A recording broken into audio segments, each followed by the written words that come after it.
শেষ ওভারে পাকিস্তানের দরকার ছিল ১৩ রান, বাংলাদেশের ১ উইকেট। মোস্তাফিজুর রহমানের করা ওভারে প্রথম বলে ৪ মেরে সমীকরণটাকে ৫ বলে ৯ রান বানিয়ে দেয় আহমেদ দানিয়াল। পরের বলে ছক্কা মারতে গিয়ে দানিয়াল বাউন্ডারির কাছে ক্যাচ হলেন শামীম হোসেনের।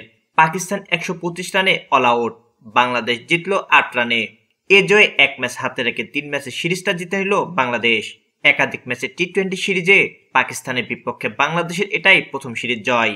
শ্রীলঙ্কার পর পাকিস্তানের বিপক্ষেও সিরিজ জয়।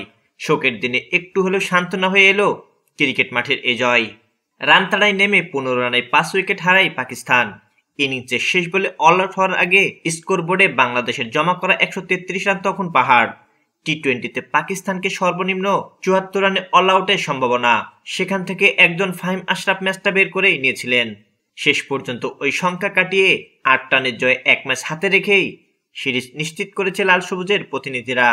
উত্তরায় মাইলস্টোন স্কুল অ্যান্ড কলেজে প্রশিক্ষণরত যুদ্ধবিমান বিধ্বস্তের ঘটনায় শোক জানিয়ে শুরু করা ম্যাচের একাদশে ২ পরিবর্তন আনে বাংলাদেশ। তানজিম তামিমকে বিশ্রাম দিয়ে ওপেনিংয়ে খেলানো হয় নাইম শেখকে। শ্রীলঙ্কায় ৩ ম্যাচের টি-২০ সিরিজে প্রথমটিতে জাকের আলী না থাকায় ৪ ব্যাটিং করে ৩০ ছাড়ানো রান করেছিলেন তিনি। এবার নিয়মিত ব্যাটিং অর্ডার ওপেনিংয়ে নেমে ব্যর্থ হন তিনি।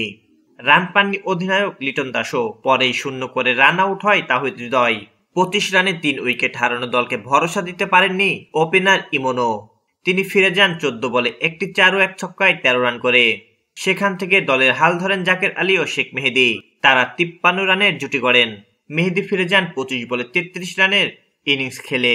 তার ব্যাট থেকে দুটি করে ৪ ও ছক্কা আসে। পরে শামীম পাটোয়ারি প্লেট অন হলে ভালো রানের আশায় ধাক্কা খান স্বাগতিকরা, তবে জাকের কিছুটা ক্ষতি পূরণ করে দেন। তিনি ইনিংসের শেষ বলে ক্যাচ হওয়ার আগে ৪৮ বলে ৫০ রানের ইনিংস খেলেন। তার ইনিংসে ছক্কা ছিল ৫টি, ৪ মেরেছেন একটি। এছাড়া তানজিম ৭ ও রিশাদ হোসেন ৮ রান যোগ করেন। জবাবে নেমে পাকিস্তান প্রথম ওভারে ওপেনার সাইম আইয়ুবকে হারায়। তিনি ১ রান যোগ করে আউট হন। দ্বিতীয় ওভারে পরপর ফকর জামান ও মোহাম্মদ হারিসকে তুলে নেন শরীফুল ইসলাম। এরপর পঞ্চম ওভারে পরপর হাসান নেওয়াজ ও মোহাম্মদ নেওয়াজকে রানের খাতা খোলার আগে সাজঘরে পাঠান তানজিম সাকিব। ওই ধাক্কায় সামলে ওঠার আগে ৪৭ রানে ৭ উইকেট হারায় পাকিস্তান।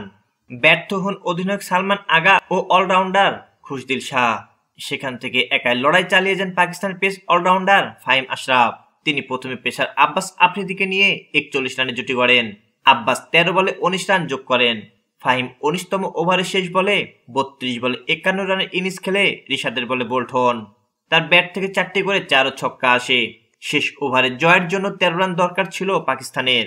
প্রথম বলে মুস্তাফিজ ৪ খেয়ে ভক্তদের মনে ভয় ধরান। পরের বলে উইকেট নিয়ে জয় এনে দেন তিনি। ম্যাচ সেরা হয়েছেন জাকের আলী।